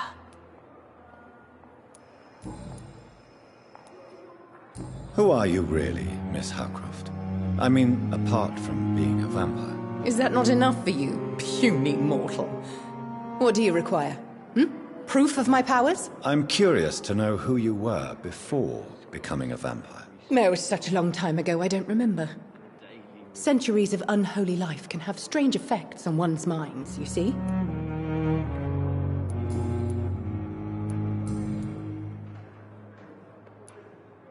And why do you believe you're a vampire? I don't need to believe anything. It is what I am. It is what I feel within this hollow shell of flesh. Please, describe to me how you feel. What is it like to be a vampire? I can hear my body crumble from the inside as my flesh cracks and fades. I sense the last pulse of postulant blood within my drying veins. I need new blood. I see. Have you ever heard of Cotard syndrome, Miss Howcroft? Never. It's a mental illness discovered by a French neurologist named Jules Cotard. The affected patients are delusional. They believe that they are putrefying, that they are dead, a ghost or a ghoul, or in your case, a vampire. Delusional, you say? Oh, sad and petty mortal. You can't even begin to understand the concept of immortality. And you think it is I who am delusional. I'm assuming you must be a patient here. Am I right, Miss Howcroft? It's only a cover. To hide from my enemies. I can leave whenever I want. As a woman, a spirit, fog, or bat.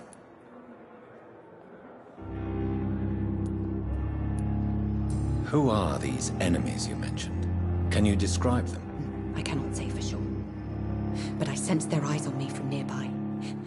I feel them watching me every time I visit the garden near the morgue. The staff here are not your enemy. They're here to help you, to care for you. I'm not speaking of the doctors in white.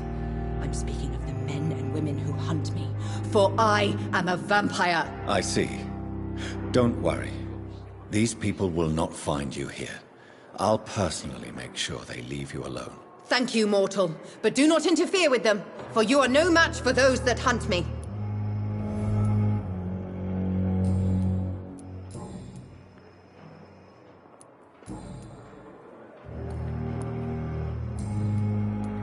I'll leave you, Mistress of the Dark, to your nocturnal activities. The pain. It's here again.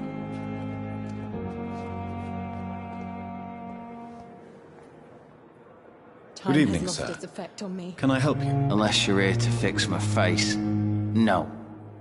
I don't think you can help me. I'm Dr. Reed. I've recently taken the position of head surgeon here. War injuries, am I right? You guessed right, Doctor.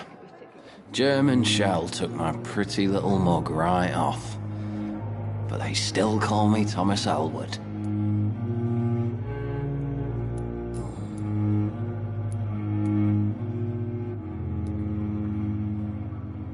Where were you stationed, sir? Did you serve for long? I really don't want to talk about all this shit. No offense. I was pushing too much. I served in France myself. I just wanted to know what happened to you. You were an officer, weren't you? Then I doubt we fought the same war, sir. No offense.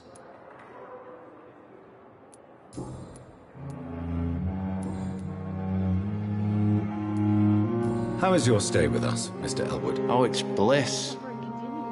I just escaped death in the trenches to be surrounded again by the moans of the dying. Can I ask you precisely why you're a patient here? It's the pain, sir. The drugs don't work. It just hurts under the scars, if you get my drift.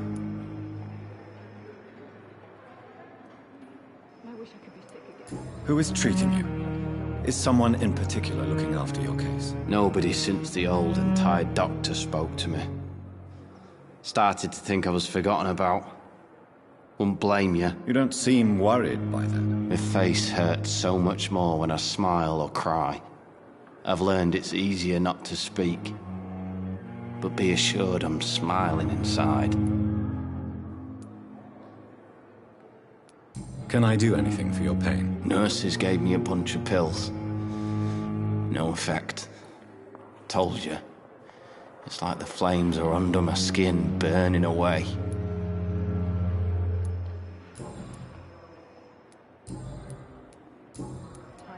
How close are you to Miss Hallcroft? Are you aware that she thinks she is a vampire? To wait for her next nibble is the best reason to stay here. Every time she approaches my bed, she treats me like something tasty. A normal person. Aren't you afraid? She may hurt you if the game goes too far.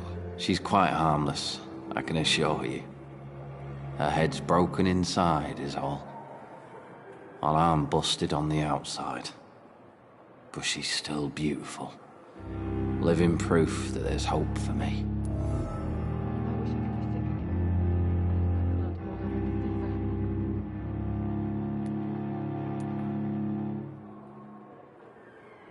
You do realize she's mentally disturbed. It's called the Cotard syndrome. She truly believes she's a vampire. In her madness, she never refers to my scars. And frankly, if I could, I'd join her world. It seems much more fun than the real one. So do you let her bite you? You know that's not sanitary. And why not? She's only supping a few drops of me blood. And the pain, it's real for once. She could decide to bite less willing patients. Then it's another good reason for me to stay here, Doctor.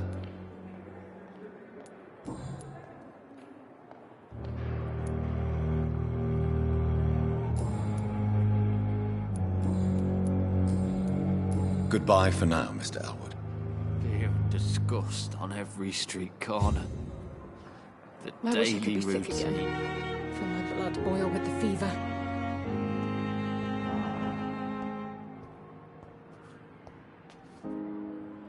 Good evening, Mr. Hampton. How do you feel? Dr. Reed, is it? Oh, sir, I must apologize for my behavior. What do you mean? I was not myself in the factory. Fear and exhaustion made me say awful things to you, I'm afraid. You remained perfectly nice and polite. A little delirious, perhaps. But who wouldn't be after enduring an abduction? Thank you, Doctor. That's a relief. Now all I need to do is rest and return to my flock.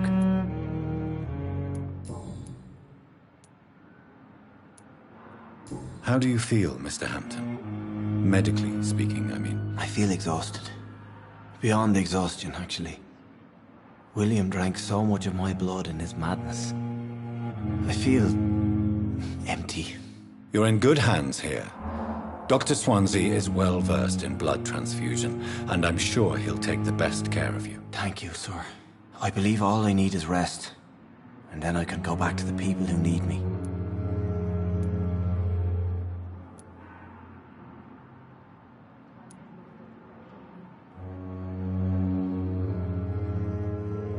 Have you made friends since you arrived? Not really, but I recognize Miss Harriet Jones.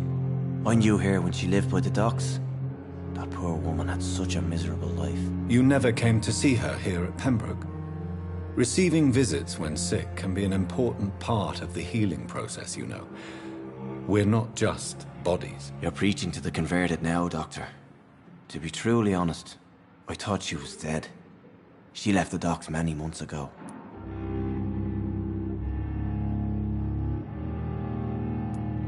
What do you do for a living, Mr. Hampton? I can't help but notice the cross around your neck. I manage a night asylum for the poor and homeless of the docks, and I try to guide the lost and hesitant on the right path to our Lord.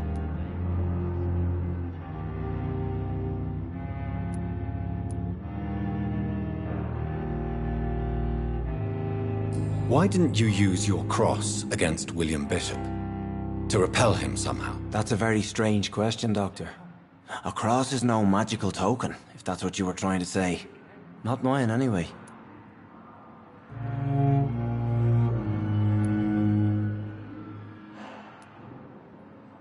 Are you a priest, Mr. Hampton? A deacon, maybe? Not at all, Doctor. I'm just a man of faith willing to preach the good word.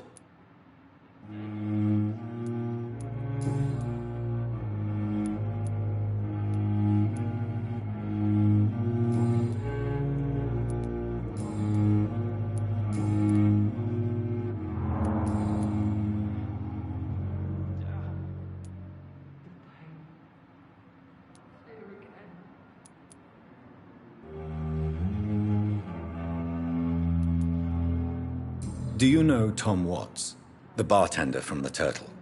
I met him before I found you in the canning factory. Tom? Yes, of course. Always the helping hand, good old Tom.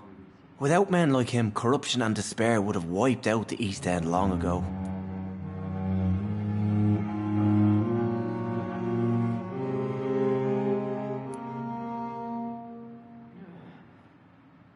People are still in despair. How could it be otherwise? The authorities have left us all to rot in this contagious nightmare. No drugs, no advice, nothing. It's a damn shame. Who should I avoid in this part of town, then? Any particularly evil figures? Not really. Most men and women are just doing their best. And it's not my habit to speak ill of people I know, Doctor.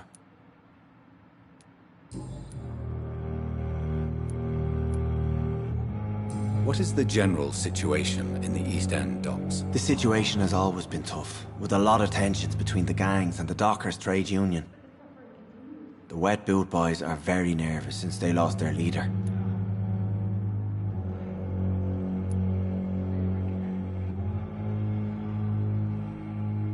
Has the gang been threatening you? Ah, no. I've had this nickname for so long, you know, the sad saint of the East End. No one dares to bug a saint, not even criminals. Who leads the gang now? Since Clay Cox went missing, it's his wife Edwina who runs the show, with the assistance of her minion, Booth Digby. Who leads the gang now? Since Clay Cox went missing, it's his wife Edwina who runs the show, with the assistance of her minion, Booth Digby.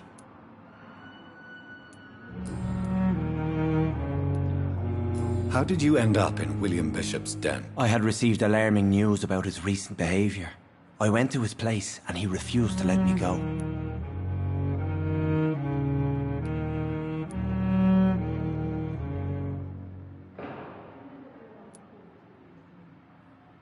Why did he abduct you? William was an alcoholic. His addiction suddenly changed to blood. I don't know why. Just like a patient I met here. This Miss Hawcroft. You dared to enter this awful place alone. You're a hero, Mr. Hampton. Or a fool. I'm just a man trying to help his friends, Dr. Reed. William Bishop was a conflicted soul, searching for light.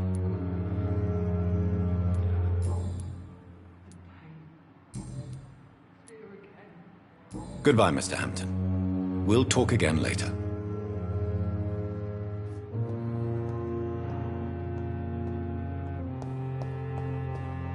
Fear and disgust on every street corner. I wish I could be sitting here.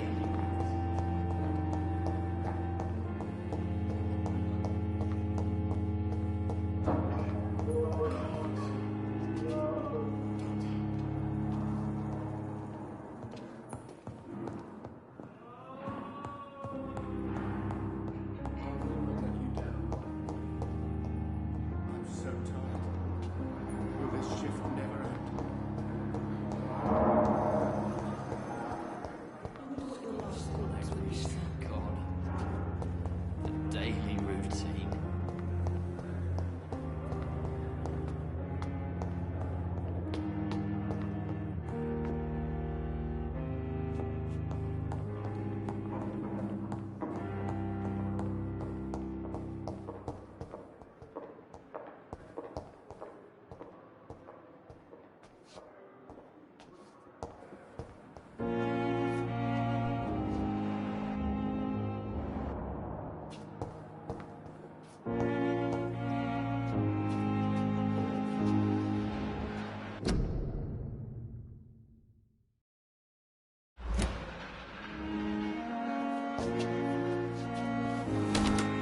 This must be the place. It's definitely away from prying eyes. Relegated to the shadows. A kingdom of my own. At least I won't be sleeping in a coffin.